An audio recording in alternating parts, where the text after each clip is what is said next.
Have you ever walked into a room and immediately felt like all eyes were on you, like everyone was silently judging your clothes, your posture, even the way you laugh?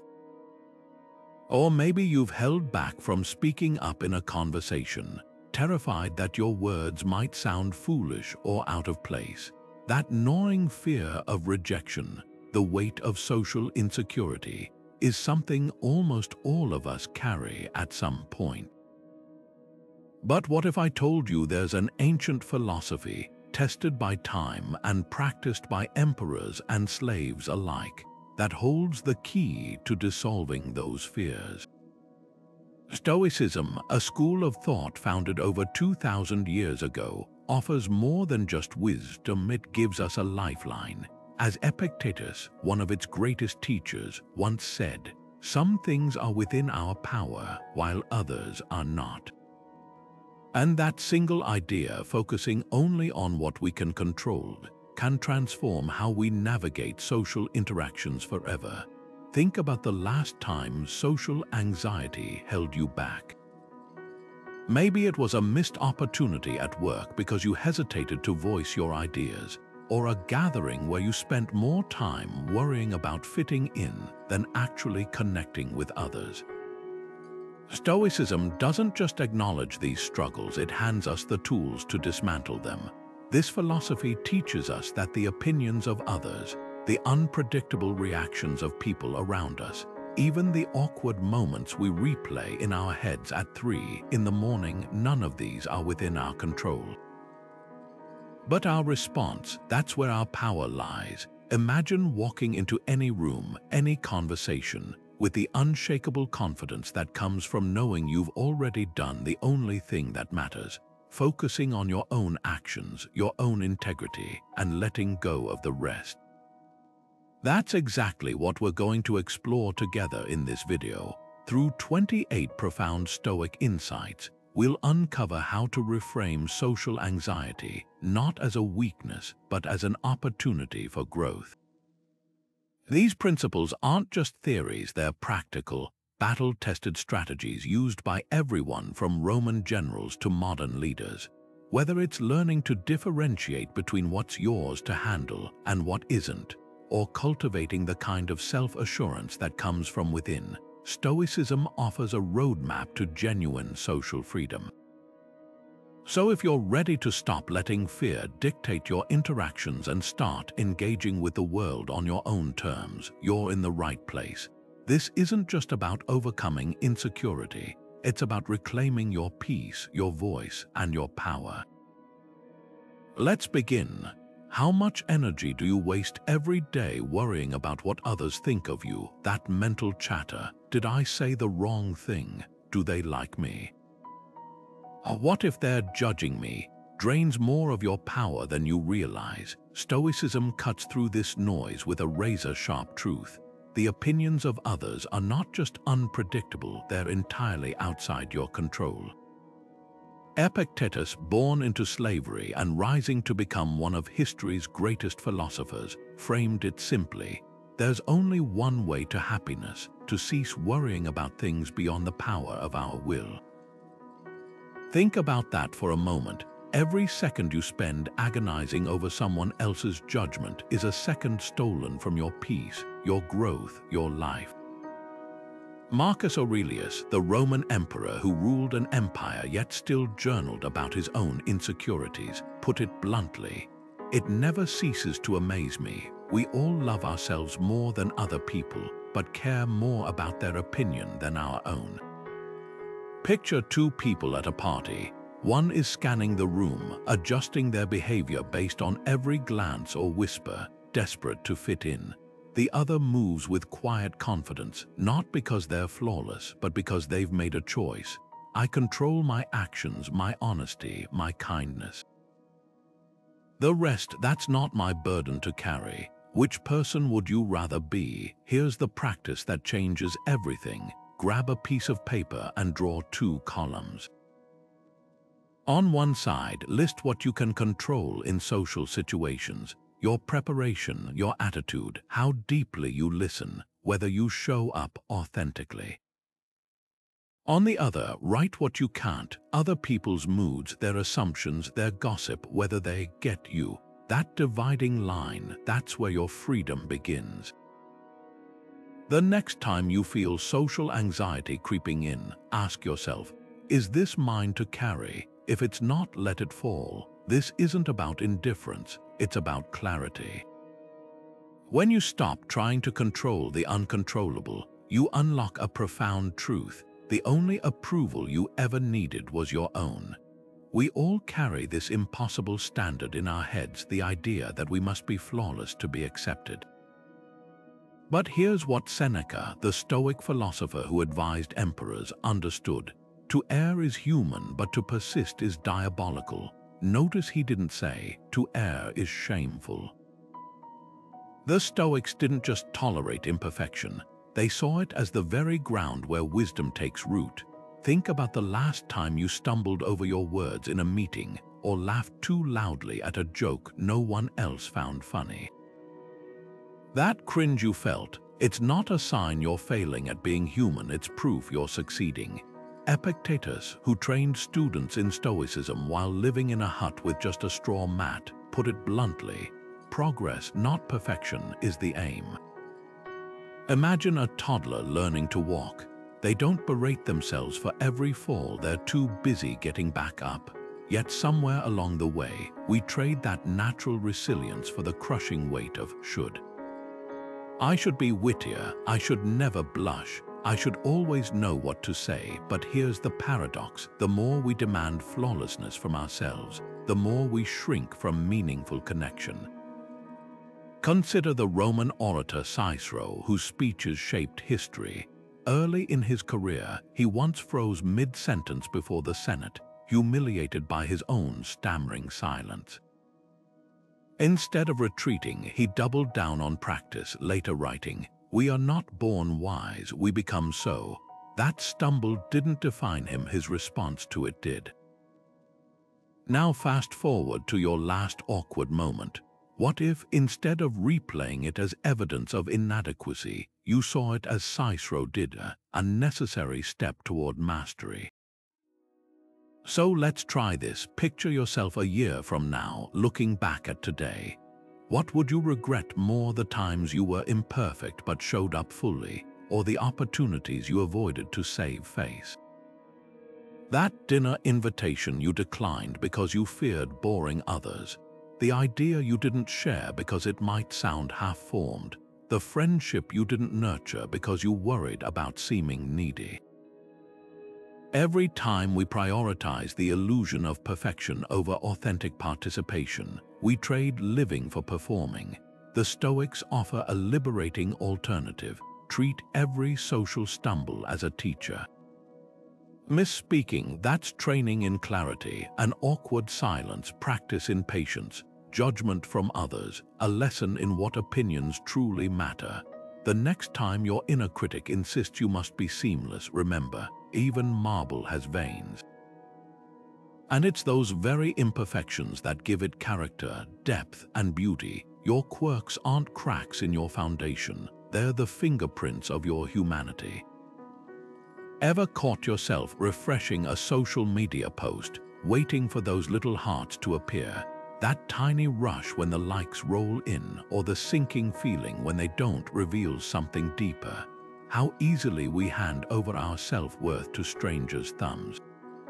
Stoicism offers a radical antidote to this modern anxiety. Marcus Aurelius, who ruled Rome at its height, wrote in his private journal, "You have power over your mind, not outside events." Realize this and you will find strength. He called it the inner citadel, an unshakable space within where no praise lifts you too high and no criticism drags you too low. Imagine building your sense of worth on something that can't be taken away, your character, your principles, your effort, instead of the ever-changing winds of others' opinions.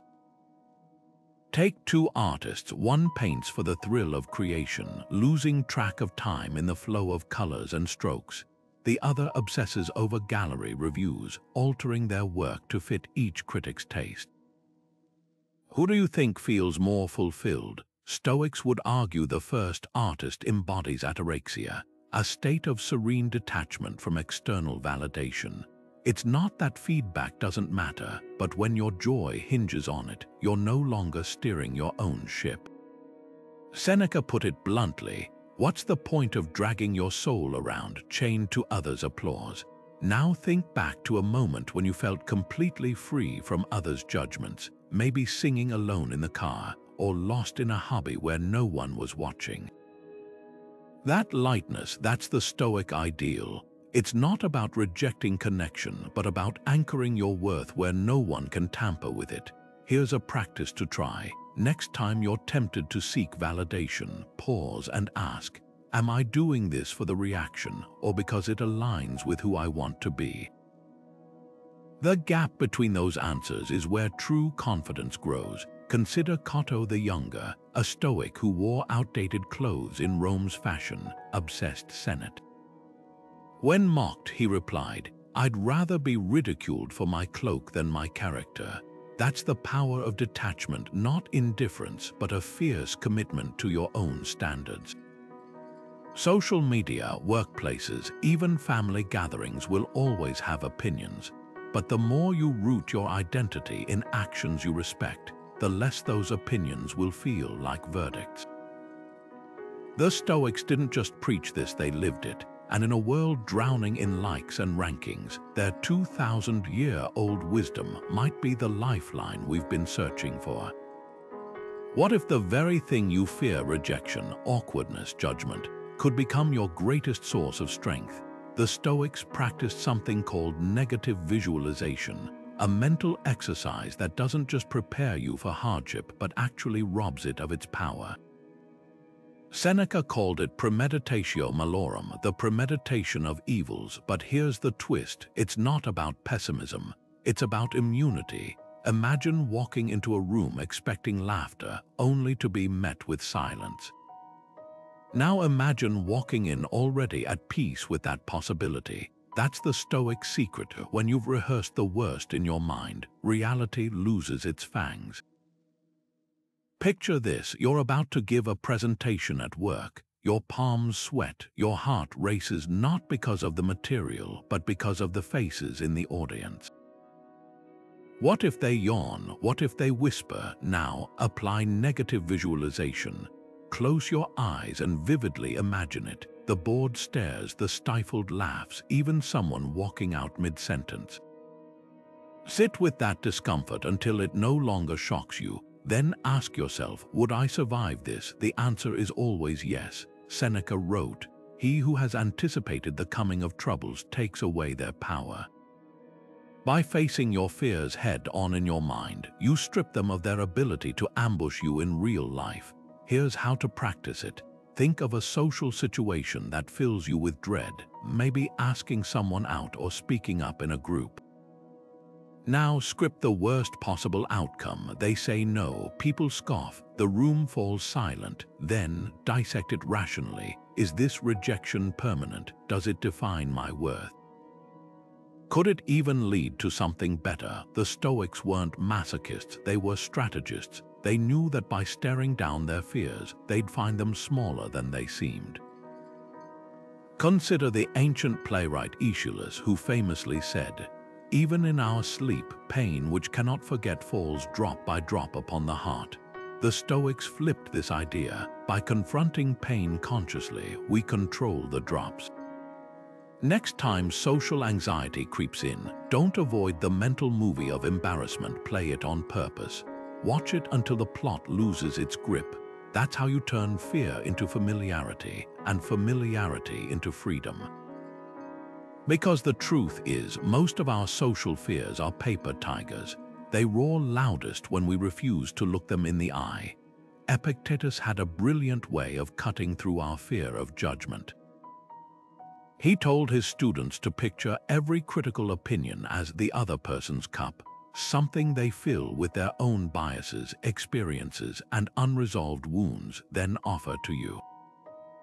But here's the key, you don't have to drink from it. Imagine someone hands you a cup of muddy water and says, "This is who you are," you'd laugh, right? Yet we do this daily, gulping down others' half-formed opinions like their gospel. The Stoics realized early what modern psychology confirms: people's judgments say far more about them than about you. Marcus Aurelius, who faced constant scrutiny as emperor, wrote, "It's ridiculous not to escape from your own vices, which is possible, while trying to escape the vices of others, which is impossible." He's pointing to a liberating truth. Everyone sees the world through their own cracked lens. That coworker who rolls their eyes at your idea, they might be projecting their own insecurities. The relative who nitpicks your life choices, they're likely measuring you against their unhealed regrets. Once you grasp this, criticism loses its sting. It's not a verdict on your worth, it's a window into someone else's inner world. Take the actor Keanu Reeves, famously mocked early in his career for his wooden performances. Instead of bending to critics, he leaned into his quiet intensity, later saying, "I'd rather be a rock people trip over than a chameleon blending in." His resilience wasn't indifference, it was clarity. He understood that public opinion is like weather, unpredictable, ever-changing, and never personal. The Stoics would call this prosouch attention to what's truly yours to shape. Here's a practice to try. Next time someone's judgment rattles you, ask two questions. What part of this is actually about me? And what does this reveal about them? You'll often find the answers wildly disproportionate. That snide comment about your outfit, maybe the speaker envies your boldness. The silence after you share an idea, it could be others processing, not rejecting. Even if the criticism is valid, the Stoic approach is to weigh it like a scientist, extract the useful data, discard the emotional noise. So whose judgment should matter? Not the crowd, not the cynics, and certainly not the voices in your head echoing past rejections. As Marcus Aurelius scribbled in his midnight journal, "The opinion of 10,000 men is of no value if none of them know anything about the subject." Your compass is your own integrity. Are you acting with courage, with kindness, with growth in mind? If so, let the cups of others' opinions sit untouched. The only person whose judgment can truly shape you is the one in the mirror. That voice in your head, the one that whispers, "You're going to mess up," before you even open your mouth, has more power over your social confidence than any crowd ever could. The Stoics knew this 2,000 years ago. Epictetus, who taught philosophy while living in poverty, put it bluntly: "First say to yourself what you would be, then do what you have to do."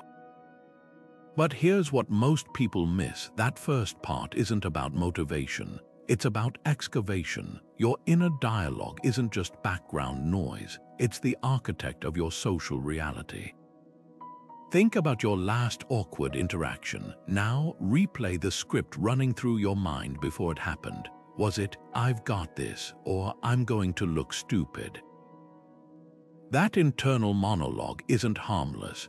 Neuroscientists have found that negative self-talk activates the same stress response as physical threats. Your brain doesn't distinguish between "they'll laugh at me" and an actual tiger in the room.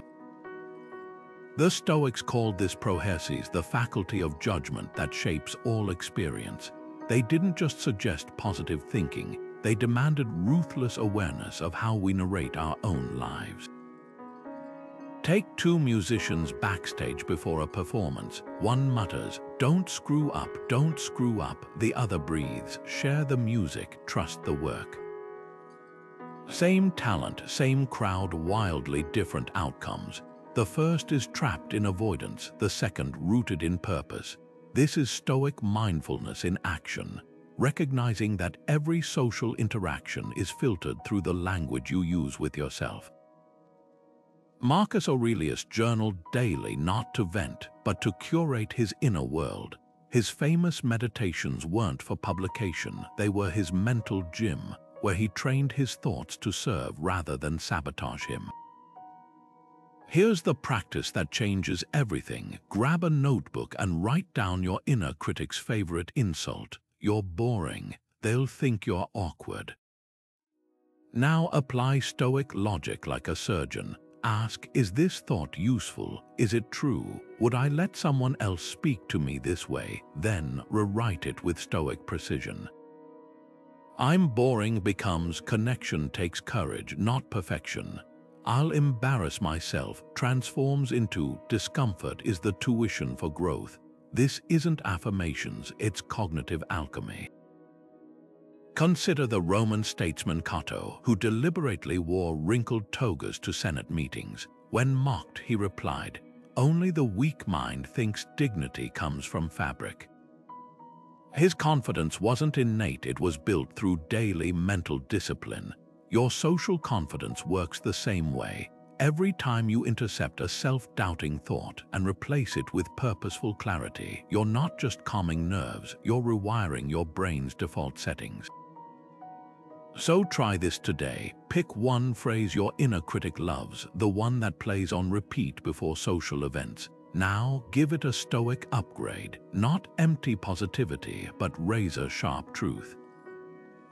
They'll judge me becomes their judgment is their business, my authenticity is mine. Feel the shift. That's not just wordplay, it's the sound of your social chains breaking. The Stoics didn't just teach resilience, they taught linguistic sovereignty, the radical idea that the words you choose in your mind determine the life you live in the world. Master that, and no room, no crowd, no critic will ever unsteady you again. Social discomfort isn't a wall, it's a doorway. The Stoics didn't just tolerate unease, they revered it as the forge where character is shaped. Seneca, who weathered exile and political storms, wrote, "Difficulties strengthen the mind as labor does the body." Notice he didn't say difficulties avoided strengthen the mind. There's a crucial difference between enduring discomfort passively and courting it actively. One drains you, the other builds you. Picture two versions of yourself at a networking event. One lingers by the snack table, scrolling their phone to avoid initiating conversations. The other takes a deep breath, walks up to a stranger, and stumbles through an introduction. Which version is actually growing? Consider the lobster, forced to crack its own shell to grow a new one. Biologists call this necessary discomfort. Stoics called it ascesis, deliberate practice in hardship. History's most confident communicators weren't born that way. Cicero battled a stutter. Eleanor Roosevelt called herself painfully shy. What set them apart wasn't absence of fear, but their refusal to let fear dictate their actions. The shy person who attends networking events anyway isn't just building contacts, they're proving to themselves that discomfort isn't fatal. Every awkward handshake becomes evidence you survive. Then you improve. Here's the Stoic reframe that changes everything. Social anxiety isn't your enemy, it's your compass. That flutter in your stomach before speaking up. It's pointing you toward growth. Seneca advised his students, don't demand that things happen as you wish, but wish that they happen as they do, and you will go on well. In modern terms, stop waiting for confidence to show up before you act. Confidence is the result of acting despite fear. Think of a discomfort you've been avoiding, maybe speaking in meetings, attending social gatherings alone, or setting boundaries with a critical friend. Now apply the Stoic preview technique. Visualize doing it imperfectly. See yourself pausing mid-sentence, feeling the heat in your cheeks, and still standing there, still breathing, still intact. That mental rehearsal strips the scenario of its power to paralyze you. The next time your instinct says retreat, ask Seneca's question, what would the person I want to become do next? Not the person you are now, the person you're evolving toward. That slight shift in perspective turns discomfort from something to escape into something to mine for gold.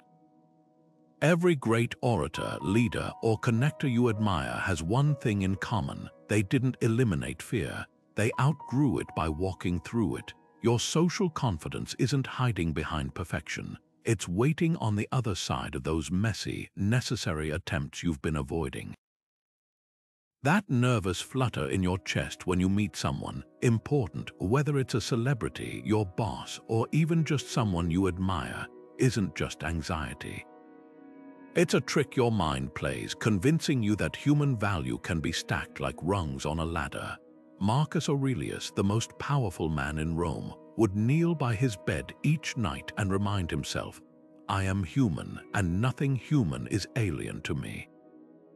He wasn't just being humble, he was dismantling the illusion of hierarchy that keeps us from connecting authentically. Think about the last time you altered your behavior around someone because of their title, wealth, or status. That tension you felt, that's the weight of a story you're telling yourself, one the Stoics urge you to rewrite. Consider two conversations, one with a barrister who remembers your coffee order, and another with a CEO who could change your career. The difference in your comfort level reveals more about your beliefs than their worth.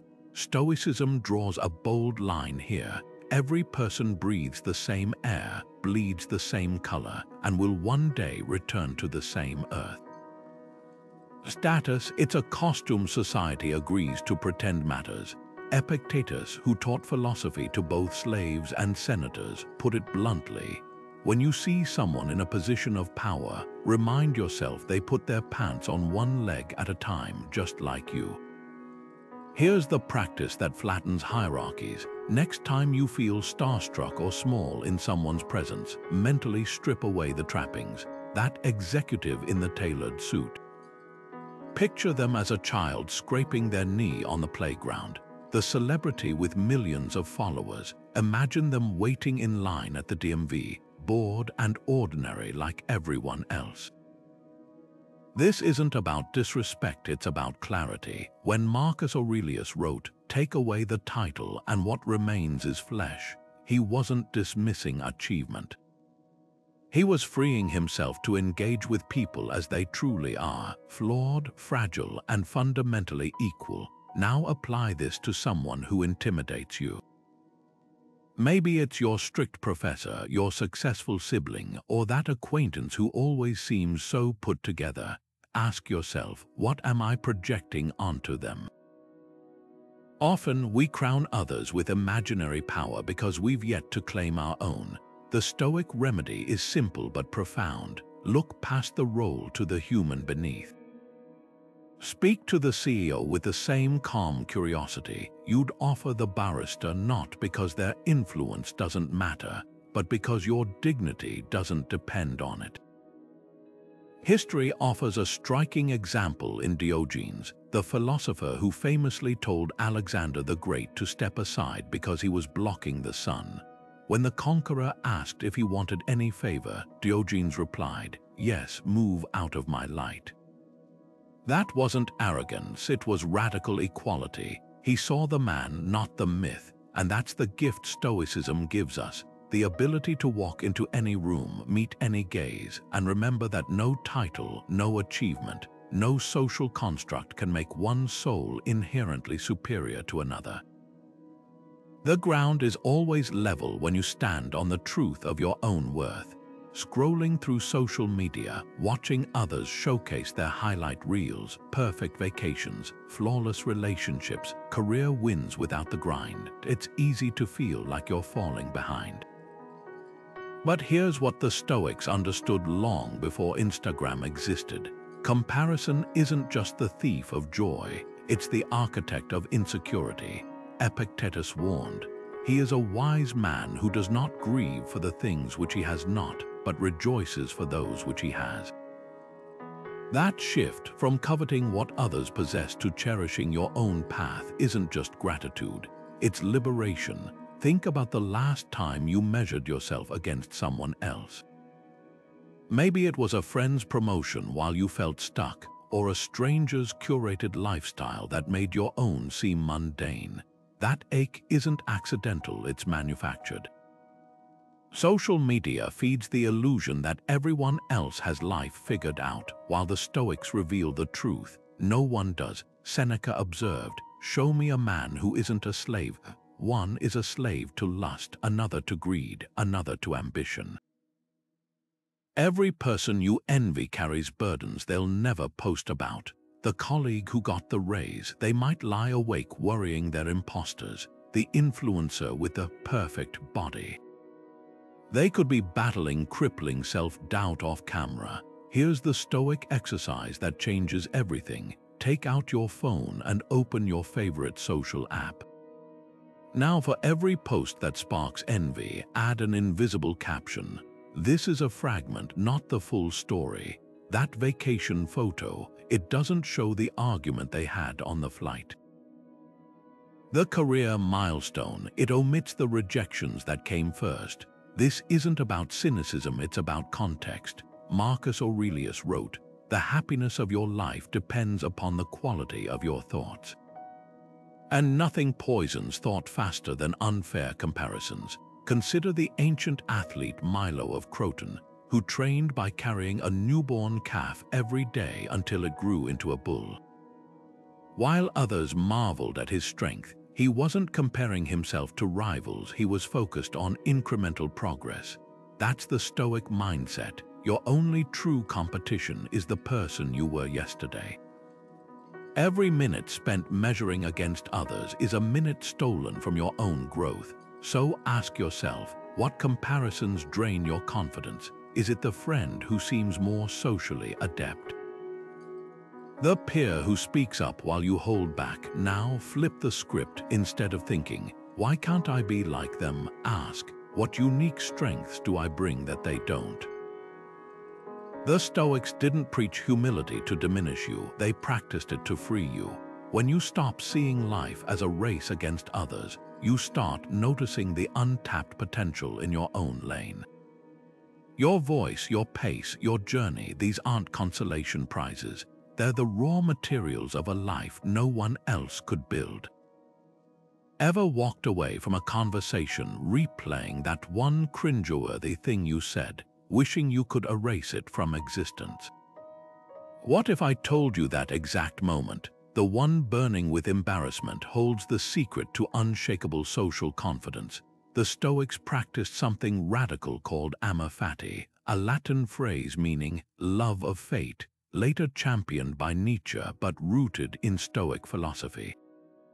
It's not about tolerating life's awkward moments. It's about embracing them as necessary threads in the fabric of your growth. Marcus Aurelius wrote, "The impediment to action advances action." What stands in the way becomes the way. That stutter in your speech, that joke that landed wrong, even that time you called someone by the wrong name, these aren't misfires. They're masterclasses in humility and resilience. Take the ancient orator Demosthenes, who was born with a speech impediment and a weak voice. Legend says he practiced speaking with pebbles in his mouth to strengthen his tongue, shouting over ocean waves to train his volume.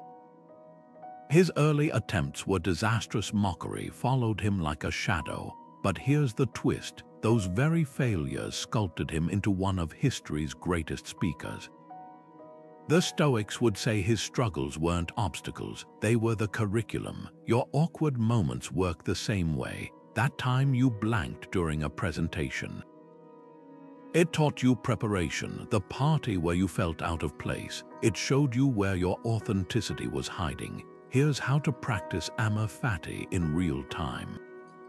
Recall your most cringeworthy social mishap. Maybe you spilled a drink on someone, or laughed too loud at a serious moment. Now, instead of wincing, ask, "How did this serve me?" Did it reveal a fear of imperfection, teach you to recover gracefully, show you who truly judges versus who laughs with you? Epictetus, who was mocked for his limp, would say, "Don't explain your philosophy, embody it." Every red-faced moment is a chance to embody this truth. You're not here to perform flawlessly. You're here to grow. Consider the Japanese art of kintsugi, where broken pottery is repaired with gold, not to hide the cracks but to highlight them. Your social stumbles are like that. The more you try to bury them, the more they control you. The more you gild them with acceptance, the more they become part of your strength. So next time your face burns with embarrassment, pause, whisper amor fati. That moment isn't your enemy, it's your ally, sanding down your edges until you shine. Because here's the paradox, the people we admire most for their social ease aren't those who never falter. They're the ones who have learned to trip forward. That awkward urge to fill every silence with words, we've all felt it. But the Stoics recognized something profound. What you don't say often carries more weight than what you do. Zeno, the founder of Stoicism, observed, "We have 2 ears and 1 mouth so we can listen twice as much as we speak." That ratio isn't just about politeness, it's a strategic approach to communication.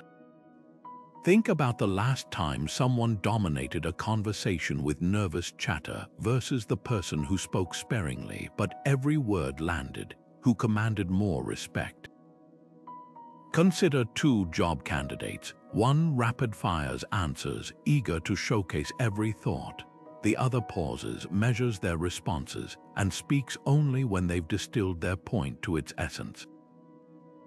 The Stoics would argue the second candidate isn't just practicing restraint, they're exercising arete, the excellence of character that comes from aligning speech with purpose. Marcus Aurelius wrote in his private journal, "Ask yourself at every moment, is this necessary?" That question transforms conversation from performance to art. History offers a striking example in Cato the Younger, known for his terse yet powerful speeches in Rome's Senate. While others filibustered with flowery rhetoric, Cato's brevity became legendary.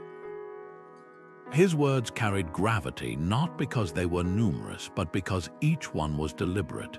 This is the Stoic secret. When you prune away the excess, what remains isn't just clear, it's compelling. Here's the litmus test for every sentence you're about to utter. Are you speaking to impress or to express? The first seeks validation, the second seeks connection. That joke you force at dinner to ease tension, the rambling story you tell to avoid silence, they're not serving you, they're leaking your confidence drop by drop. Epictetus put it bluntly, "If you wish to improve, be content to appear clueless or stupid." The freedom to not speak is the foundation of authentic communication.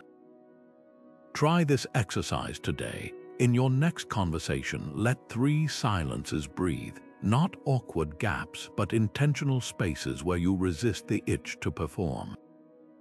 Notice how the dynamic shifts when your words emerge from choice, not anxiety. The Stoics didn't champion silence as timidity. They revered it as the mark of a mind that speaks only when it has something worth saying. Your voice gains power not through volume, but through the weight of what you choose to share.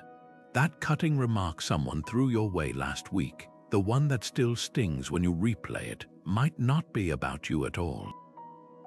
The Stoics uncovered a truth modern psychology confirms. People's harshest judgments often say more about their own unresolved battles than about your worth. Marcus Aurelius, who faced constant criticism as emperor, wrote, "It's not what happens to you, but how you react to it that matters." He wasn't dismissing pain, he was revealing its source. When a bully mocks your appearance, they're often projecting their own body shame. When a coworker dismisses your ideas, they might be guarding against their own fear of irrelevance. The moment you see criticism as a Rorschach test revealing the inner world of the critic, you reclaim your emotional freedom. Take the schoolyard bully as a case study. Research shows most aggressive children come from homes where they feel powerless or inadequate. Their taunts aren't assessments of their victims, they're desperate attempts to redistribute their own pain. The Stoics called this prosoch, the practice of examining motives beneath surface behaviors. When someone's words or actions unsettle you, ask 2 questions. What wound might this person be carrying? And is this actually about me? The answers will often surprise you. That relative who nitpicks your life choices, they might be grieving roads not taken. The friend who subtly undermines your success, possibly wrestling with their own stalled dreams.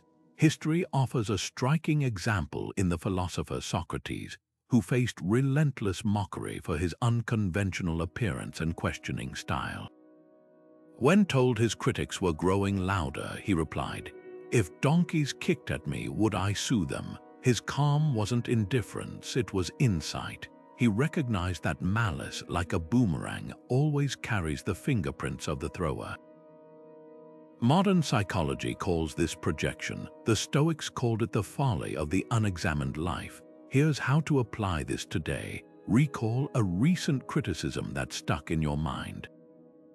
Maybe it was a backhanded compliment about your career path or a snide remark about your social media posts. Now, mentally flip the script. This says something about them, not me. That doesn't mean dismissing valid feedback, but learning to separate constructive insight from emotional spillage. As Epictetus taught, if someone handed you their dirty laundry, would you wear it? Then why wear their dirty opinions? The next time someone's judgment lands like a punch, pause. Imagine their words as a suitcase packed with their own unhealed hurts, and gently set it down. Your peace isn't found in proving them wrong, but in recognizing their critique was never yours to carry. This isn't just resilience, it's emotional alchemy, turning the lead of others' projections into the gold of your own unshakable self-knowledge. What if the secret to social confidence wasn't about avoiding discomfort but chasing it? The Stoics didn't wait for life to toughen them up. They actively sought out hardship through voluntary discomfort, a practice as radical today as it was 2,000 years ago. Musonius Rufus, the Stoic teacher who saw philosophy as training for real life, put it plainly: how can someone become brave if they only seek comfort? That cold shower you dread taking, the party you avoid attending alone, those aren't obstacles to your confidence, they're the weights that build it. Imagine two versions of yourself, one who arranges life to minimize every awkward encounter, and another who occasionally leans into them on purpose. The first might feel safer in the moment, but the second develops something far more valuable: social antifragility. Just as muscles tear to rebuild stronger, your confidence grows when willingly exposed to manageable stress. The Roman elite understood this well. Senators like Cato would wear thin robes in winter, not out of poverty, but to prove to themselves that comfort was a choice, not a necessity. That same principle applies to social courage. Consider the entrepreneur who forces themselves to network even when exhausted, or the introvert who strikes up conversations with strangers at coffee shops. These aren't just challenges, they're controlled doses of difficulty, inoculating against the fear of rejection. The Stoics called this ascesis, disciplined practice. It's why Marcus Aurelius, despite his imperial privileges, slept on the floor and ate simple soldiers' rations. He wasn't punishing himself, he was ensuring luxury wouldn't weaken his resilience. Here's how to apply it today. Start small. Take the seat alone at a crowded cafe instead of hiding in a corner. Go to that meetup without a safety net friend. Each time you do, you're not just facing a situation, you're reprogramming your brain's threat response. Modern neuroscience confirms what the Stoics intuited. Repeated exposure to controlled discomfort rewires the amygdala, dialing down its panic signals. Musonius Rufus taught that voluntary hardship prepares us to bear involuntary hardship with grace. In social terms, that means the awkward silence you practice enduring today makes tomorrow's unexpected rejection easier to navigate. So ask yourself, what mild social discomfort have you been avoiding that could actually serve you? Maybe it's asking a question in a group where you feel inexperienced, or resisting the urge to fill every pause with chatter. History remembers the Spartan warriors who trained in full armor under summer sun. not because battle required it, but because ease made men soft. Your social battles work the same way. Every time you choose the slightly harder path, the authentic comment over the polished one, the solo outing over waiting for company, you're not just surviving discomfort. You're mastering it, and mastery, as the Stoics knew, is the birthplace of unshakable confidence. Rejection doesn't close doors, it redirects your steps. The Stoics saw every no not as a verdict on your worth, but as a compass pointing you toward what's truly yours. Seneca, who faced exile and political downfall, wrote, "Fire tests gold, adversity tests strong men." That audition you bombed, the job you didn't get, the social circle that never quite welcomed you in, each one wasn't a stop sign, it was a detour sign, steering you away from paths that would have wasted your life. Consider the actor who prepared for months for a Broadway role, only to lose it to someone with more experience. Devastated, they took a last-minute gig at a small improv theater, where a casting director happened to be in the crowd. That failed audition led not to Broadway, but to a groundbreaking indie film that became their breakout role. The Stoics would call this sympatheia, the interconnectedness of events where setbacks set up comebacks. What felt like rejection in the moment was actually protection from a role that would have typecast them, or redirection toward a project that matched their strengths perfectly. History offers a striking parallel in the life of Zeno of Citium, the founder of Stoicism himself. A wealthy merchant, he lost everything in a shipwreck off Athens. Stranded in a foreign city, he wandered into a bookstore where a philosopher was reading about Socrates. That moment of ruin birthed his fascination with philosophy, leading him to develop Stoicism, a school of thought that would outlast empires. The shipwreck wasn't his end, it was his beginning. As Seneca later reflected, sometimes even to live is an act of courage.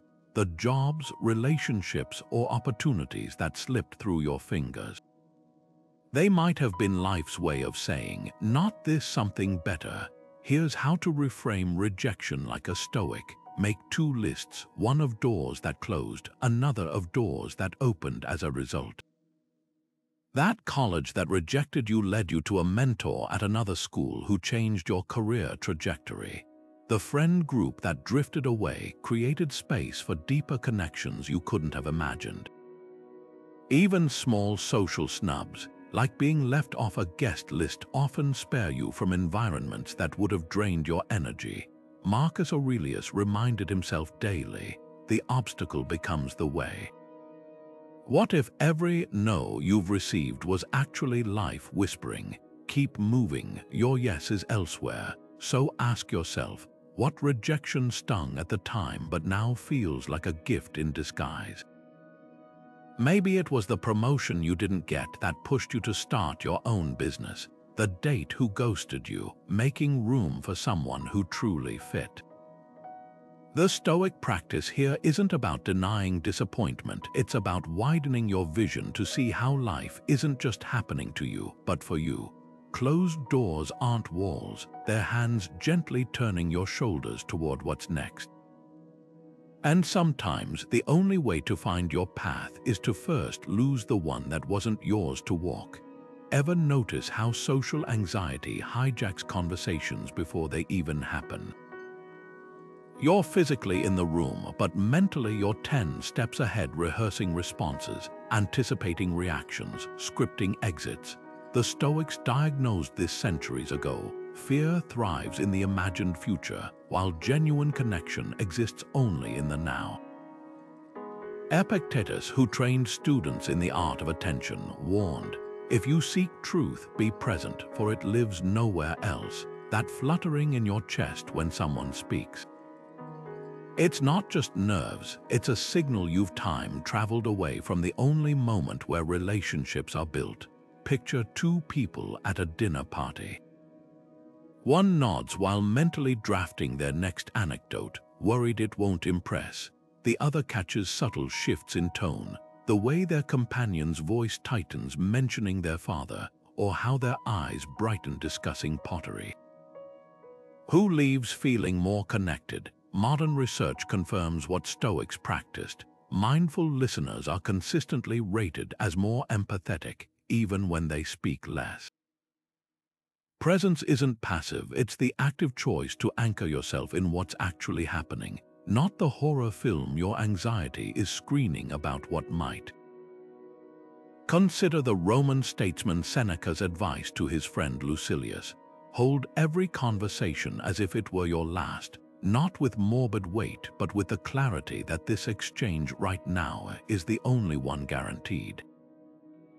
That barrister sharing their weekend plans, the colleague explaining a project, these aren't rehearsals for some perfect future interaction. They're the real thing, unfolding in real time. The person who stumbles through an authentic question, "How did that make you feel?" often builds deeper rapport than the one delivering a polished monologue.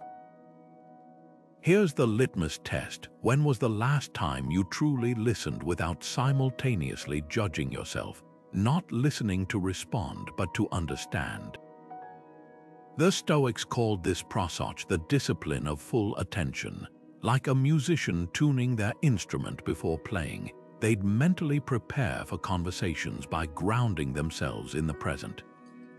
Marcus Aurelius would pause before meetings to remind himself, "I am here to engage, not perform. Try this today." In your next conversation, notice when your mind splinters, maybe as someone describes their vacation while you mentally critique your shoes.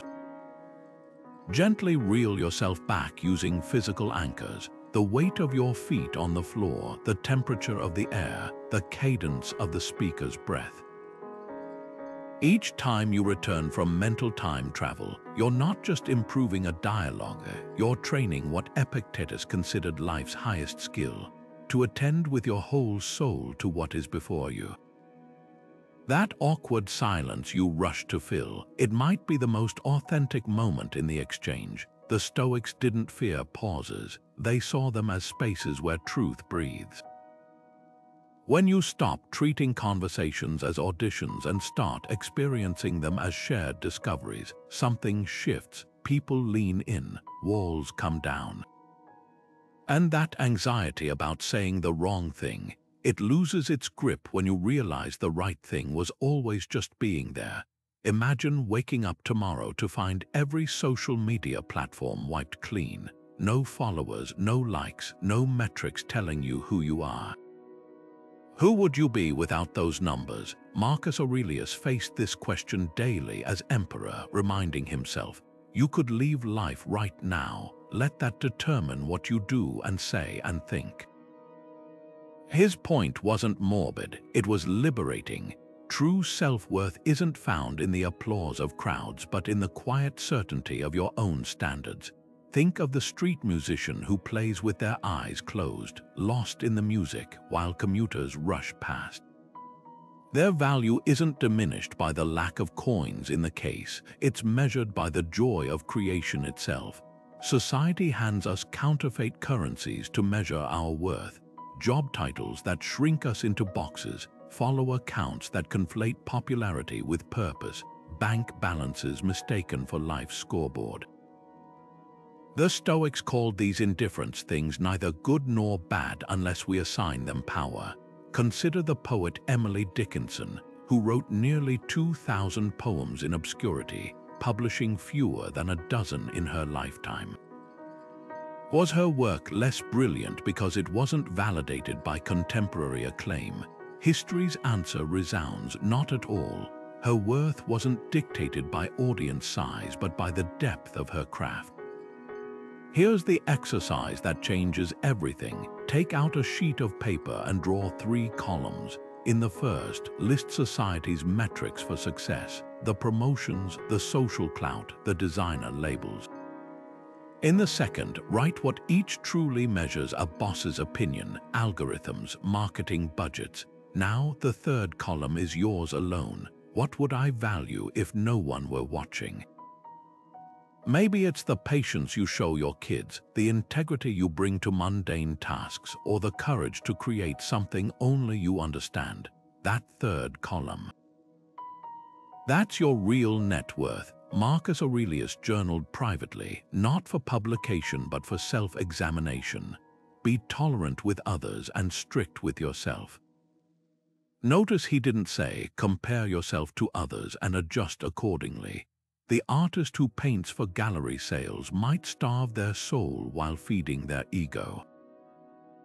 But the one who paints to capture light on canvas, they're rich in a currency no market can crash. So ask yourself today, what external measures have you let define you?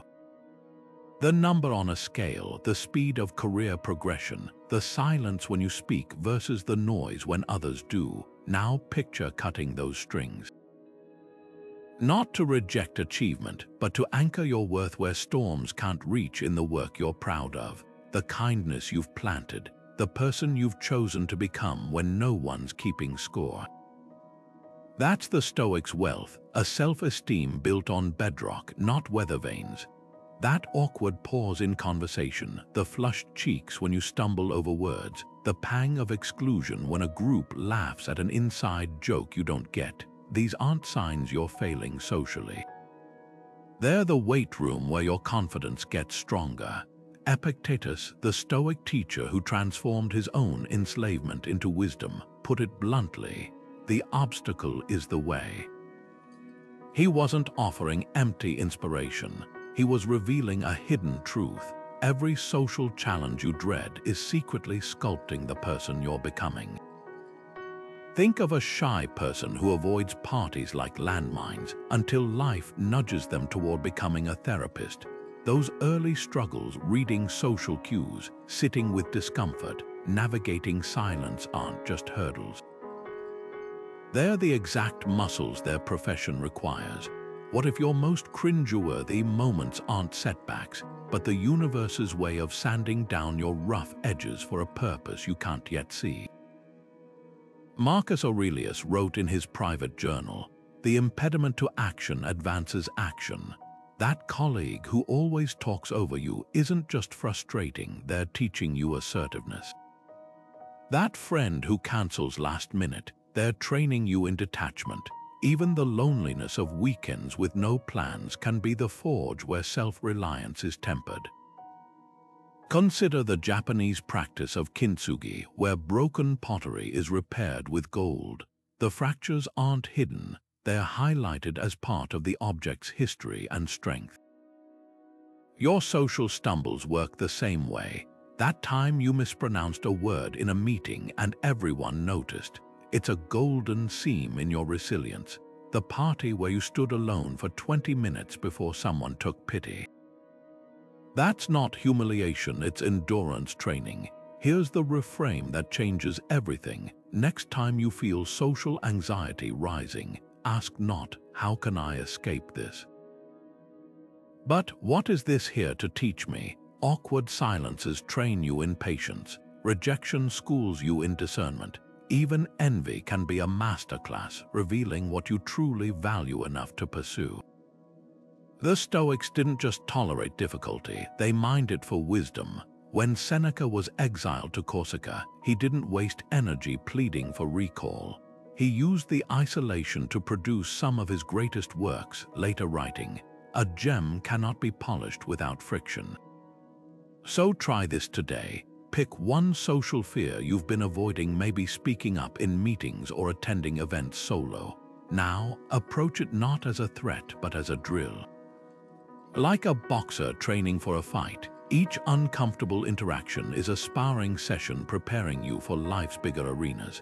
The goal isn't to win the conversation, but to strengthen your ability to stay present amidst discomfort. As Epictetus taught his students, no man is free who is not master of himself. Every time you choose to face rather than flee social challenges, you're not just surviving awkwardness, you're reclaiming sovereignty over your own peace. History remembers the Spartan warriors who trained on rugged terrain, not despite the rocks and cliffs, but because of them. Your social confidence is built the same way. The obstacles aren't in your path, they are the path. And the more you stop resisting them and start leveraging them, the more you'll realize the very things you thought were breaking you were actually making you unbreakable. How many social interactions have you endured simply because you felt you should?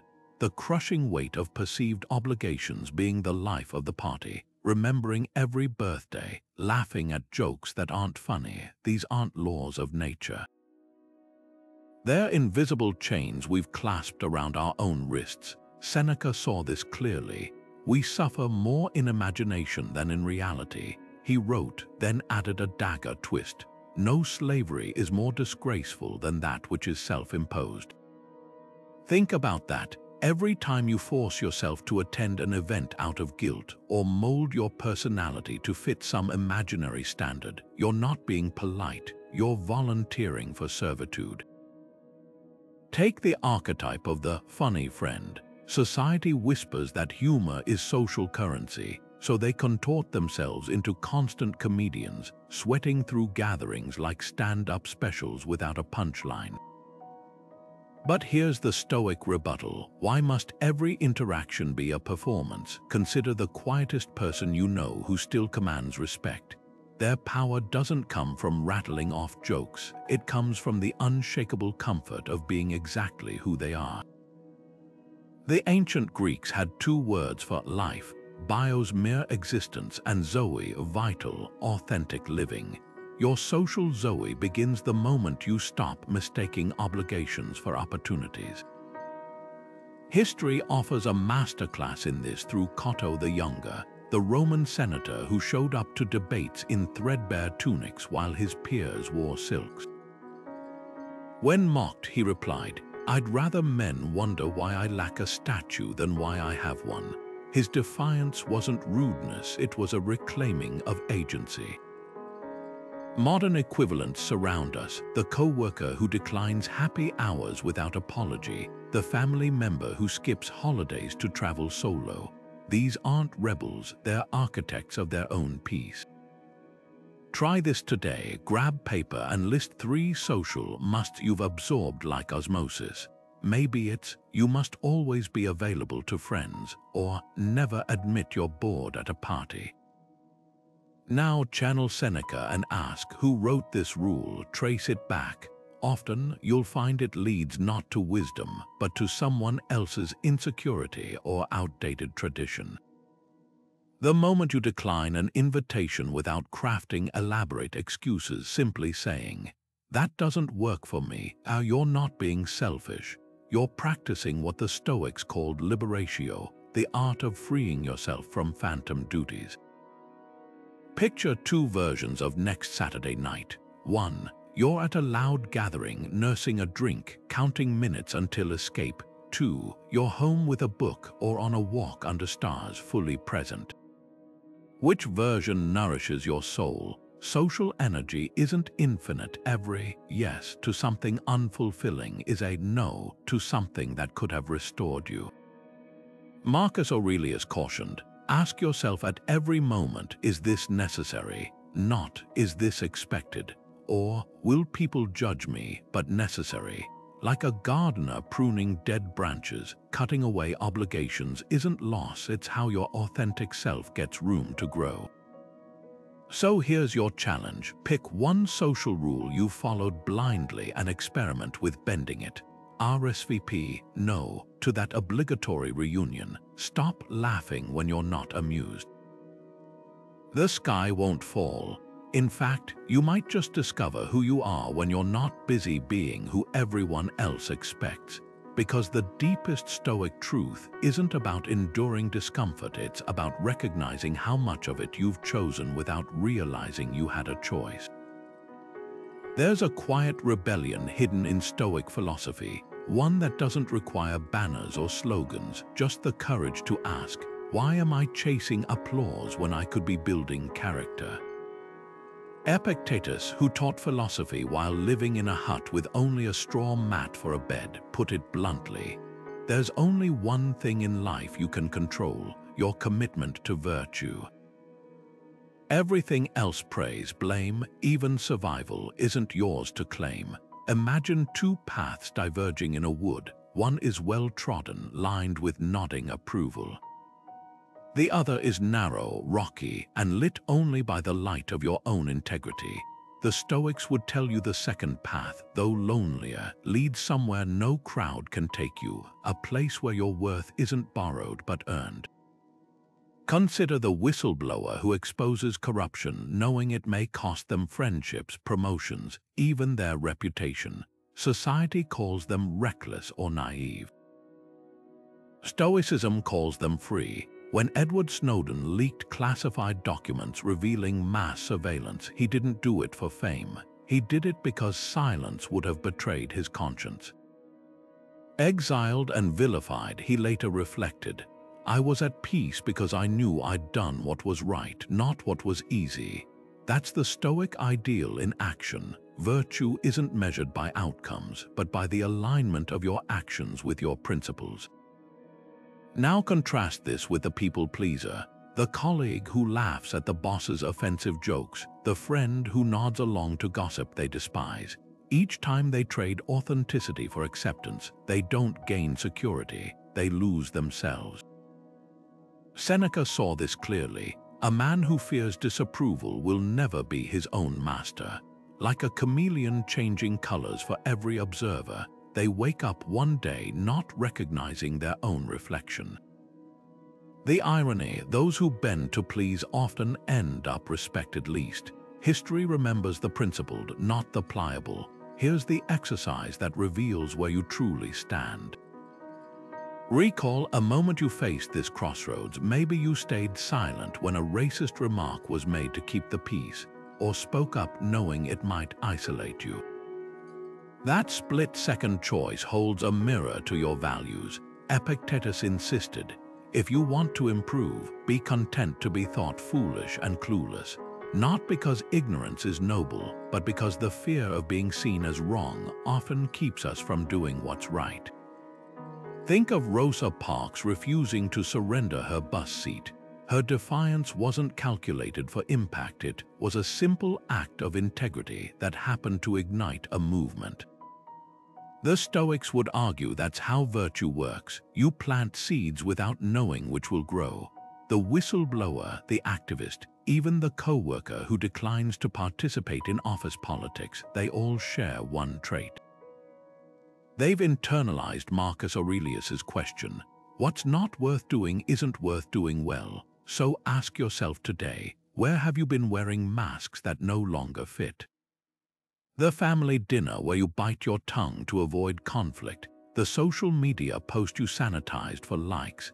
Every yes spoken to please others is a no whispered to your soul. The Stoics didn't preach rebellion for its own sake, they preached sovereignty, not the kind that shouts, but the kind that stands firm when the winds of opinion shift. Because approval is a fickle currency, while integrity compounds interest over a lifetime. The next time you're tempted to trade principle for popularity, remember, the crowd's applause fades by sunset, but the echo of your choices reverberates forever in the person you become. That moment after a conversation when you replay every word, every glance, every possible hidden meaning, it's like mental quicksand. The more you struggle, the deeper you sink. The Stoics had a term for this trap, prolepsis, the habit of clinging to first impressions and spinning them into endless narratives. Marcus Aurelius, who faced constant scrutiny as emperor, wrote, "The opinion of 10,000 men is of no value if none of them know anything about the subject." He wasn't dismissing feedback. He was exposing how we inflame our own suffering by overvaluing transient reactions. Think of two co-workers leaving the same meeting.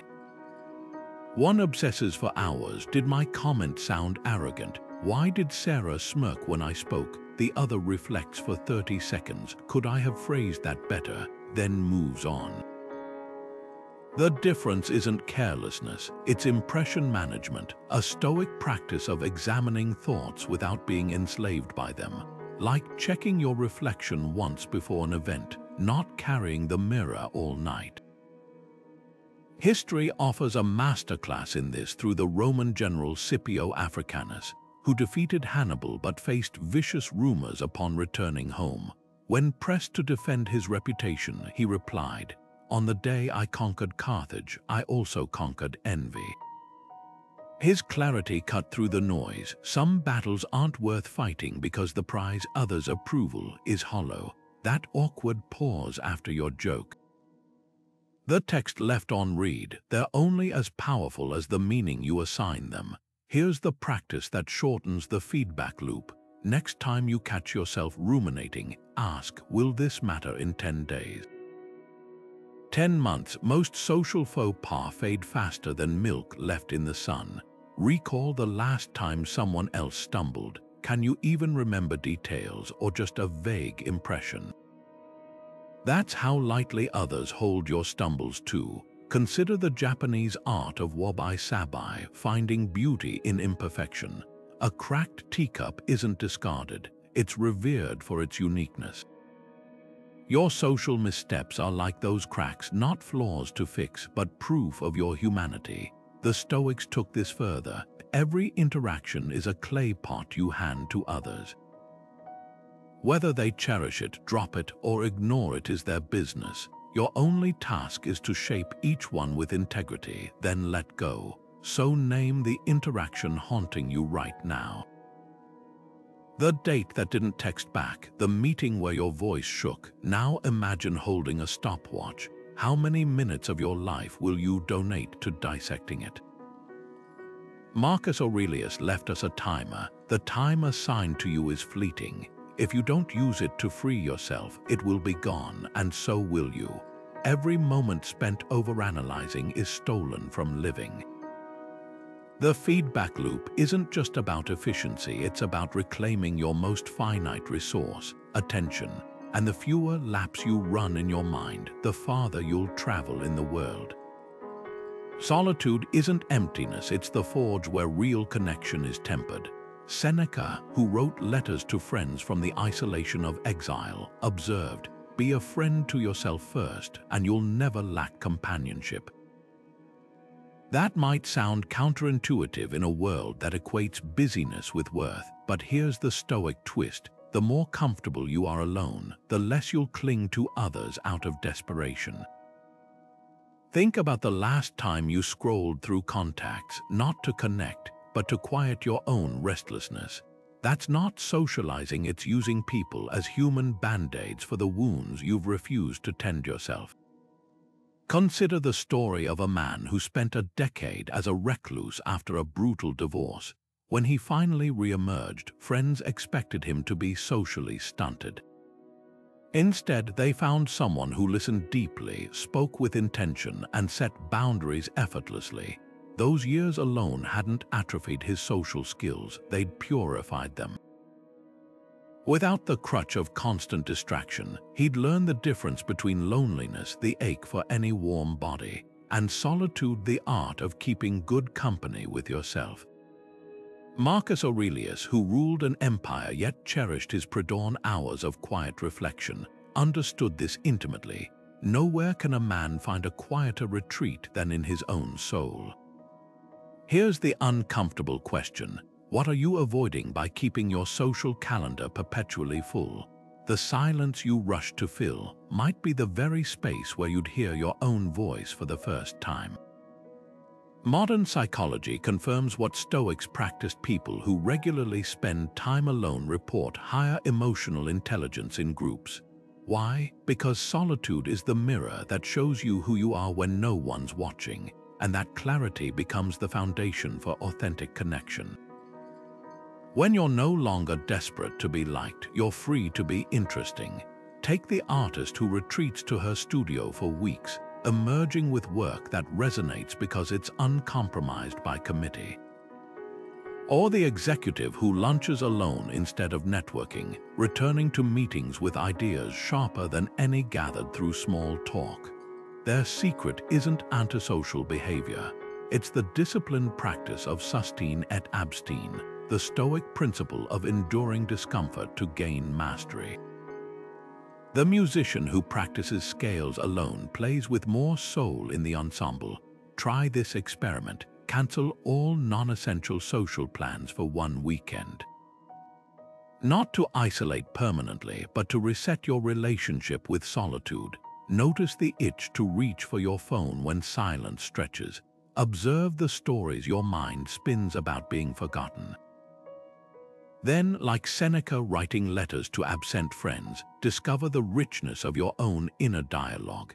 The paradox: the more you befriend solitude, the more you bring to others, not your neediness but your presence.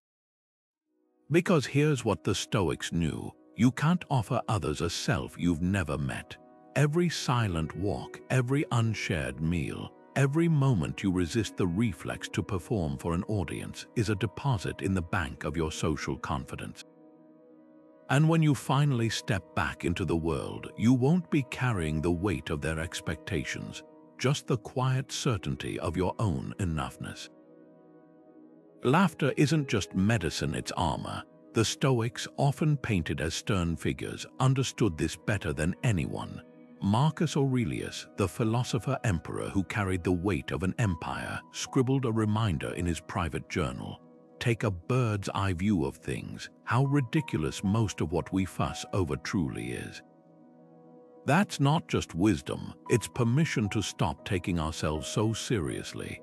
Imagine a CEO addressing their team after accidentally sending an email with a glaring typo. They could sweat through an apology or shrug and say, "Turns out autocorrect thinks I'm incompetent, maybe it's right." Which approach earns more trust?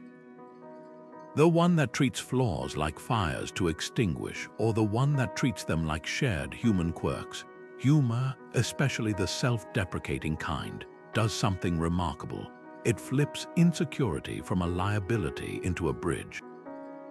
When you're the first to laugh at your own missteps, you pull the teeth from criticism before it can bite.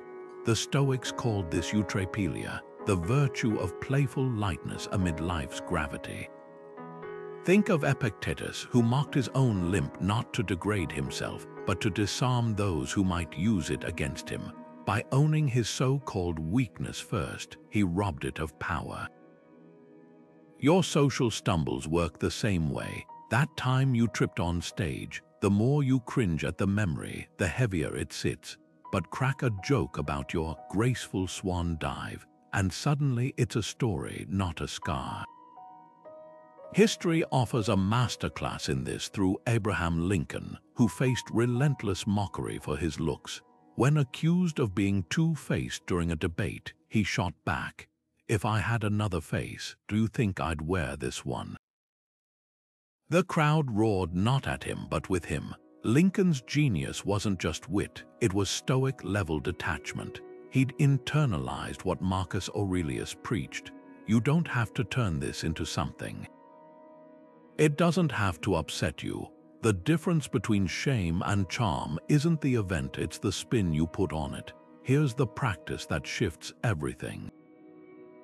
Pick one flaw you usually hide, maybe your terrible sense of direction or your habit of forgetting names. Now experiment with mentioning it first, wrapped in humor. Fair warning, I'll forget your name by tomorrow. It's not you, my brain's a sieve. Suddenly, what felt like a vulnerability becomes a shared laugh. The Stoics didn't advocate self-mockery to belittle, but to liberate. When you stop treating imperfections like secrets to conceal, you realize most people weren't judging, they were just waiting for you to give them permission to relax. So try this today. Replay your last embarrassing moment, but this time narrate it like a comedian would, punchline included. That awkward silence after your joke bombed. Note to self: crowds prefer fire alarms to my punchlines. The coffee you spilled, my mug's way of redecorating. Feel the weight lift. That's not denial, it's alchemy. You're not laughing because the moment didn't matter. You're laughing because it doesn't get to define you. And that's the Stoic secret. When you become the first to smile at your own humanity, you take back the pen and start writing your story, bloopers and all.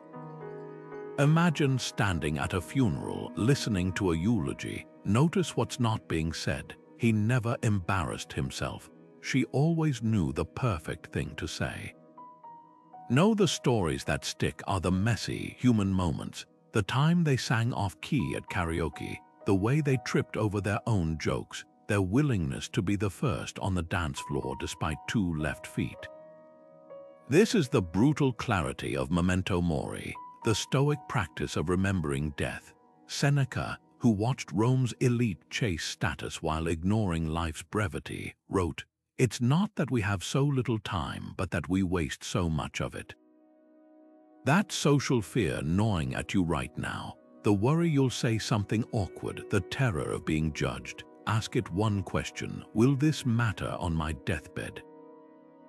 History offers a haunting example in the life of John Adams and Thomas Jefferson. After years of bitter political rivalry, they rekindled their friendship through letters in old age. The insults, the posturing, the desperate need to be right, and none of it survived the shadow of mortality. Their final correspondence, written weeks before they died hours apart on July 4th, focused not on legacy or reputation, but on shared memories and mutual respect. The Stoics would nod in recognition. Death strips away pretense, revealing what truly matters. That presentation you bombed, the party where you felt invisible. In the scope of a lifetime, they're not even footnotes. Here's the exercise that cuts through social anxiety like a scalpel. Picture yourself decades from now, frail and full of years, reflecting on your life. What advice would that wiser version give your current self about the fears holding you back? The answer is almost always some variation of, stop worrying what they think. Not because judgment doesn't hurt, but because on the threshold of eternity, the opinions of strangers weigh less than dust. Marcus Aurelius kept a skull on his desk not to be morbid, but to stay grounded. You could leave life right now. Let that determine what you do and say and think. Consider the hospice nurse who recorded her patient's most common regrets. Near the top, "I wish I hadn't spent so much energy on what others thought of me." The social risks we avoid: expressing unpopular opinions, wearing what we love, embracing our quirks, are often the very things that would have made our lives richer. The Stoics didn't dwell on death to depress us, but to free us. When you confront the certainty that none of us leave this world unscathed, that even the most polished socialites will one day be reduced to memories, something shifts. The pressure to perform evaporates, leaving only the raw, liberating question: if not now, when? So try this today. Before your next social interaction, pause. Imagine your own hand writing your epitaph. Would it praise your ability to blend in or your courage to stand out? That's the gift of Memento Mori. It doesn't just shrink trivial fears. It expands your capacity for authentic connection. Because when you stop treating conversations like auditions for some imaginary panel of judges and start treating them as fleeting chances to be fully alive, you unlock a paradox. The more comfortable you become with life's impermanence, the more boldly you'll live in its precious, messy, glorious now. Your attention is the lens through which every social interaction is filtered. Adjust its focus, and the entire experience sharpens or blurs. The Stoics understood this centuries before modern neuroscience confirmed it. Where you direct your mental spotlight doesn't just shape conversations, it defines them. Epictetus, who taught philosophy while chained to a life of servitude, put it bluntly: you become what you give your attention to. That's not just poetic wisdom, it's a neurological fact. When your mind is hijacked by self-conscious thoughts, do they like me? Am I talking too much? You're not just distracted, you're absent from the very moment you're trying to navigate. But here's the paradox: the less you focus on performing, the more effortlessly you connect. Consider two speakers at a podium. One is trapped in a mental loop of judgment, scanning faces for disapproval. rehearsing the next sentence while delivering the current one. The other is immersed in their message, feeling the weight of each word as it lands. The difference isn't skill, it's attention. The first speaker is multitasking, partly present, partly auditing their own performance. The second embodies what the Stoics called prosoph, the discipline of single-pointed focus. Like a sculptor absorbed in clay, they're not thinking about their hands, they're thinking about the form emerging beneath them. That's the secret to social ease, when you stop observing yourself from the outside and start experiencing the interaction from within.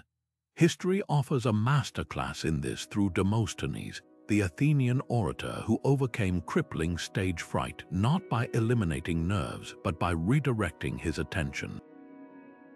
Legend says he practiced speeches with pebbles in his mouth to sharpen his articulation, but his real breakthrough came when he stopped trying to impress and started aiming to serve.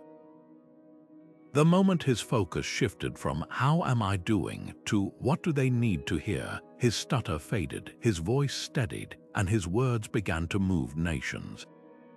The Stoics would nod in recognition. Anxiety thrives in the gap between where your attention is and where it belongs. Try this experiment in your next conversation. Notice where your mind wanders, to your appearance, to past missteps, to how you'll be perceived. Then, like adjusting a camera lens, gently refocus on the person before you, the cadence of their breath, the flicker of emotion in their eyes, the unspoken question beneath their words.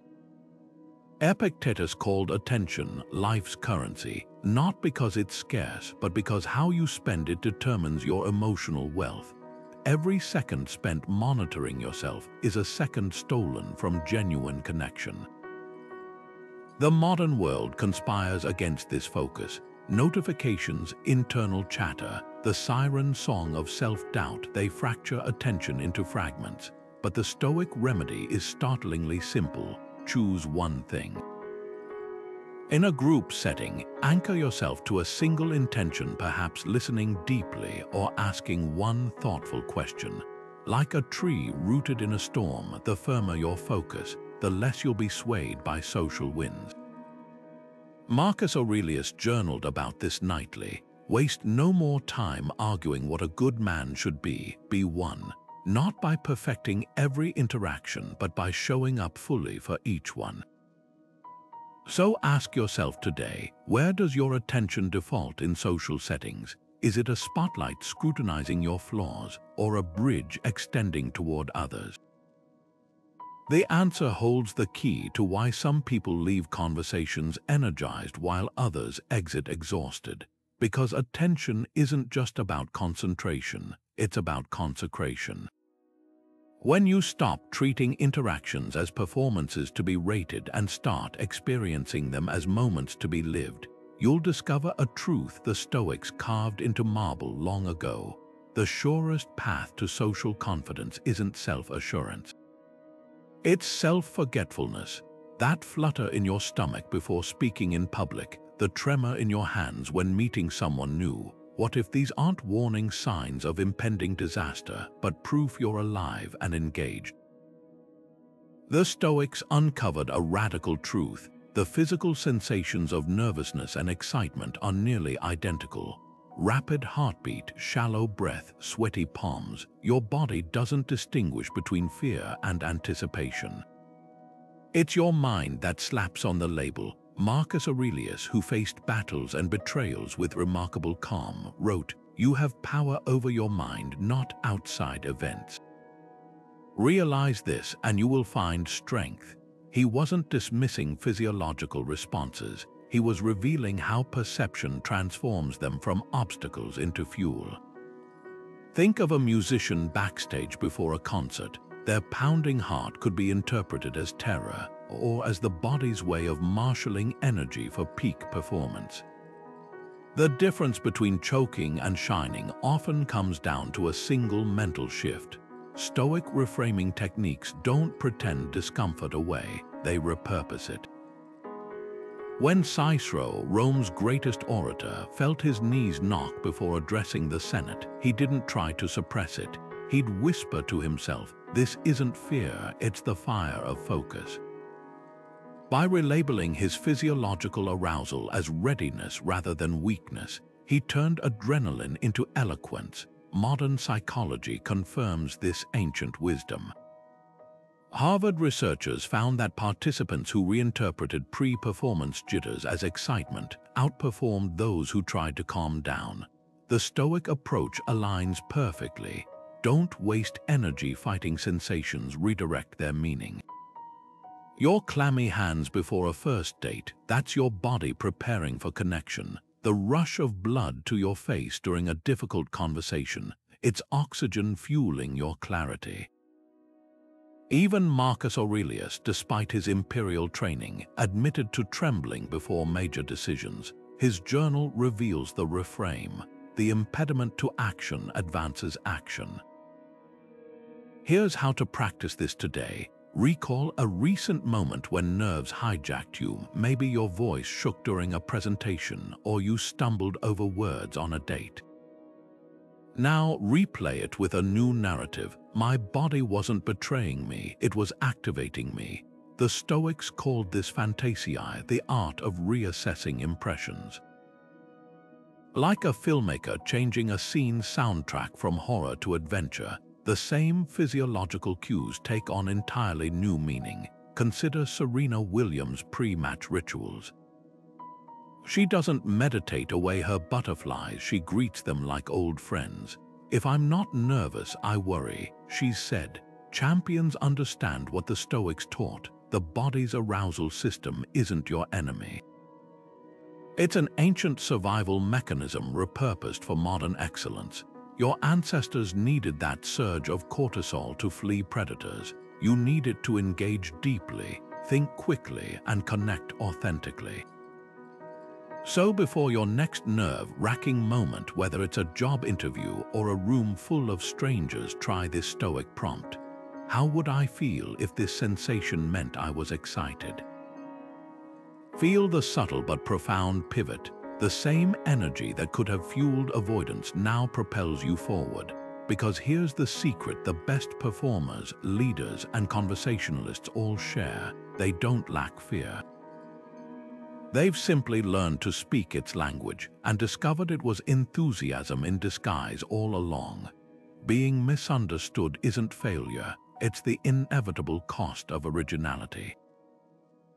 Socrates, standing trial before an Athenian jury, faced a choice: soften his teachings to avoid execution, or stay true and drink the hemlock. His decision to die rather than compromise his ideas wasn't just bravery, it was a masterclass in the Stoic principle that clarity is your responsibility, but comprehension is not. When the court demanded he explain himself more clearly, he replied, "A life unexamined is not worth living, not a life unapproved or a life universally understood." The man who shaped Western philosophy knew this. If your worth depends on others getting you, you've handed them veto power over your existence. Epictetus, the Stoic teacher who trained students in the art of unshakable integrity, put it bluntly: if someone tells you that so and so speaks ill of you, don't bother denying it. Reply, "Yes, and he doesn't know the half of it. He'd really have something to say if he knew me fully." That's not sarcasm, it's liberation. The moment you accept that people will filter your words through their own biases, wounds, and limitations, you stop contorting yourself to fit their frames of reference. Take the experimental composer who creates music that critics call unlistenable. While peers chase radio-friendly hooks, she leans into dissonance, crafting soundscapes only a fraction of listeners will appreciate. At her album launch, a fan asks, "Don't you want more people to connect with your work?" Her response is pure Stoic defiance. "I didn't write it for more people.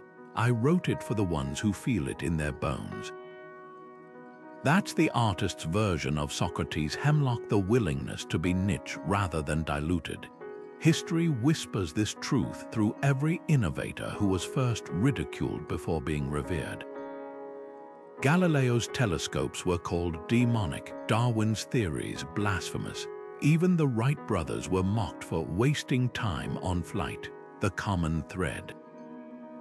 None needed contemporary approval to validate their pursuit. Marcus Aurelius captured this in his private writings. It never ceases to amaze me. We all love ourselves more than others, but value their opinions more than our own.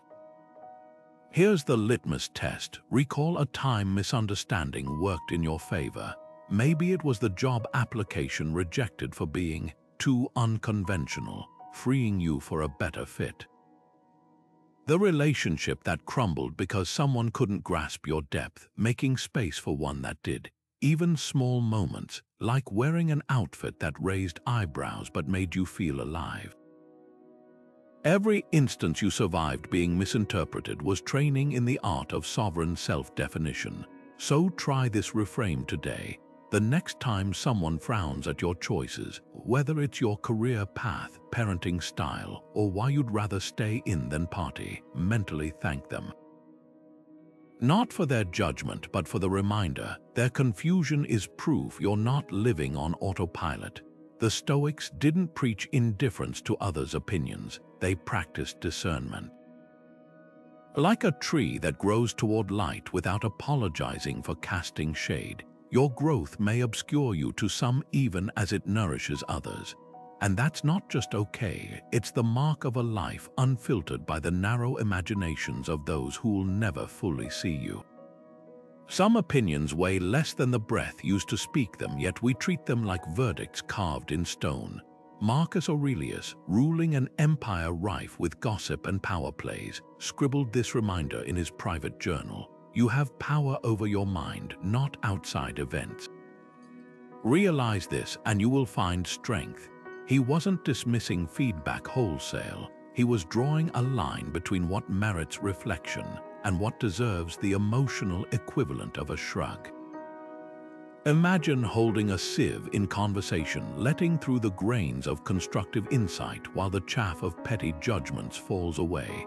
That's the Stoic art of selective indifference, and it's not about arrogance. It's about preservation.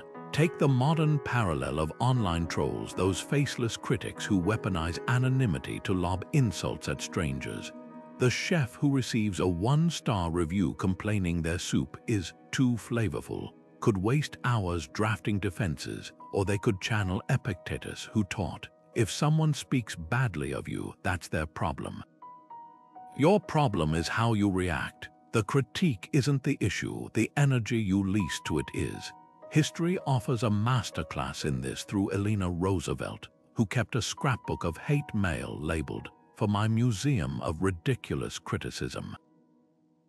When asked how she endured public attacks, she replied, "No one can make you feel inferior without your consent." That scrapbook wasn't just humor, it was a filter separating signal from noise. Here's the litmus test for any opinion. Does it come from someone who's earned the right to critique? A violin teacher's notes on your bow technique matter. A random passerby's sneer at your practice through an open window, that's weather, not wisdom. The Stoics called this prosoch, the discipline of discernment. Marcus Aurelius practiced it daily, writing, "It's not what happens to you, but how you react that matters." When a senator mocked his frugal meals, he didn't order lavish feasts to prove a point. He simply noted, "He criticizes my plate while I critique his priorities." Try this exercise today. Recall a piece of unsolicited feedback that stuck in your craw, maybe a relative's jab about your career path or a stranger's nitpick about your outfit. Now apply the tombstone test. Will this matter when you're gone? If not, it barely merits space in your present. The ancient Cynic philosopher Diogenes took this further.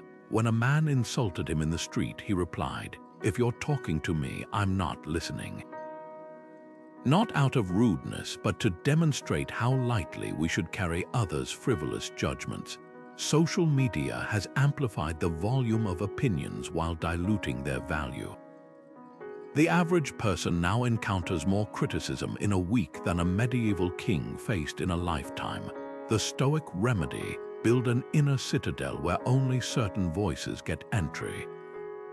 Imagine your mind as a fortified castle, drawbridges down for mentors, loved ones, and honest critics, gates locked to drive by snipers and amateur arbiters of your worth. So ask yourself today, what's one opinion you've been treating as scripture that actually deserves the mental equivalent of a spam folder, that coworkers smirk when you shared an idea? The social media comment about your awkward photo, write it down, then physically tear it up, not because it might not hold a sliver of truth, but because the cost of sifting for that sliver outweighs its worth. The Stoics didn't preach indifference to all feedback, they practiced ruthless triage. Your attention is the rarest currency you own. Spend it where the returns justify the investment. That joke that fell painfully flat last year, the party where you spilled wine on your shirt and thought the world would end, try recalling the visceral embarrassment now. Chances are it's faded into something between a hazy memory and a story you might even laugh about. This is the quiet power of impermanence, a truth the Stoics wielded like a shield against social anxiety. Heraclitus, the philosopher who deeply influenced Stoicism, observed, "No man ever steps in the same river twice." He wasn't just speaking of water, he was revealing how every moment, especially the uncomfortable ones, dissolves into the next. That cringe-worthy conversation, the awkward silence, the misstep you replay at 3 a.m., they're already vanishing into the river's flow, even if your mind insists on dragging them back to shore. Consider the teenager who stuttered through every presentation in 9th grade, convinced their classmates would forever see them as the nervous kid.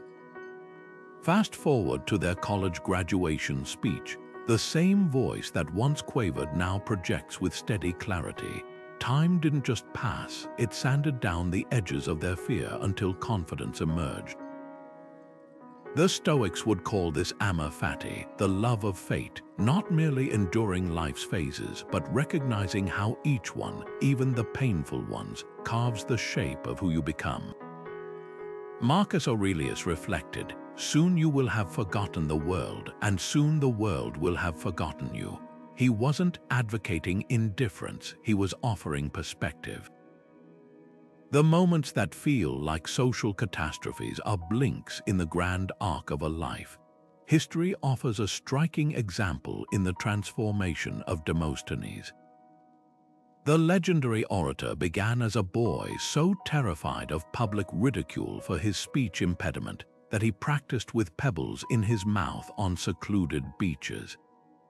Yet his greatest speeches, the ones that swayed Athenian politics, came not in spite of those early struggles, but because they taught him the art of relentless preparation. The laughter of his peers didn't vanish from memory, it simply lost its power to define him. This is the alchemy of time. What wounds us in one season often becomes the grit that polishes us in the next. Try this exercise. List 3 past social insecurities that once felt insurmountable, perhaps the fear of eating alone in public, or the dread of being the last picked for teams. Now note how each one lost its grip. Maybe you discovered the quiet pleasure of solo lunches, or realized team selections said more about others' biases than your worth. The Stoic practice here isn't just reflection, it's anchoring, using past evidence to steady yourself in present turbulence. When Epictetus taught, it's not things that upset us but our judgments about them, he was pointing to this liberating truth: discomfort isn't permanent unless you cement it in your mind. So the next time you're steeped in social anxiety, pause. Picture yourself 1 year from now, looking back at this moment. Will it still sting, or will it be a footnote in your growth? The red-faced embarrassment, the misunderstood comment, the invitation you didn't receive, they are all passing clouds in the vast sky of your existence. And just as storms shape landscapes before moving on, these fleeting discomforts aren't here to break you. They're here to build the unshakable confidence of someone who knows no river, no matter how turbulent, flows forever. The only thing you'll regret isn't the awkwardness, it's the time you spent believing it would last. These 28 Stoic insights aren't just ideas, they're tools, each one forged in the fires of real human struggle. Think of them as a mental Swiss Army knife for social resilience, ready to unfold whenever you need to cut through fear, tension, or self-doubt. From embracing imperfection to laughing at life's awkwardness, from redirecting nervous energy to building an inner fortress against shallow judgments, this isn't about achieving some unattainable ideal of unflappable confidence. It's about progress, not perfection. The Stoics weren't marble statues of calm. They were flesh and blood people who stumbled, doubted, and kept moving forward. Seneca put it perfectly, sometimes even to live is an act of courage. Every conversation you enter with a little more presence, every social risk you take despite the flutter in your chest, every moment you choose authenticity over approval, that's Stoicism in action. What we've explored together flips the script on what it means to be strong socially. This isn't about suppressing emotions or pretending not to care. It's about reorientation, shifting your focus from controlling external reactions to mastering internal responses. Imagine two gardeners. One obsesses over every weed and pest, desperate to control forces beyond their power. The other tends their own plot with care, knowing some seeds will flourish and others won't, but trusting the process. Stoicism teaches us to be that second gardener, to invest our energy where it actually grows something. Marcus Aurelius left us a timeless image for this mindset, the inner fortress. In his private writings, he described a citadel of the mind where no external event, whether praise or criticism, acceptance or rejection, can breach the walls without permission. Picture that for a moment, a quiet, unshakable space within you where your worth isn't up for debate. That's the ultimate Stoic goal, not to become invulnerable to life's bumps, but to build a home within yourself that remains standing no matter what storms rage outside. Now, here's where philosophy meets practice. Don't let these insights stay abstract. Pick one to bring into your life this week. Maybe it's catching yourself when you're overanalyzing a conversation and whispering amor fati, loving what happened, even if it stung. Or perhaps it's experimenting with voluntary discomfort by striking up a chat with a stranger, just to prove to yourself that awkwardness isn't fatal. Even small steps count. The Roman philosopher Musonius Rufus taught that philosophy is worthless unless it's lived daily. So tell me in the comments, which insight will you put to the test? Your choice might just be the first stone in building your own unshakable inner fortress. Remember, every master was once a beginner, and every confident person you admire was once as unsure as you feel now. The path isn't always easy, but it's simpler than you think. One insight, one practice, one courageous moment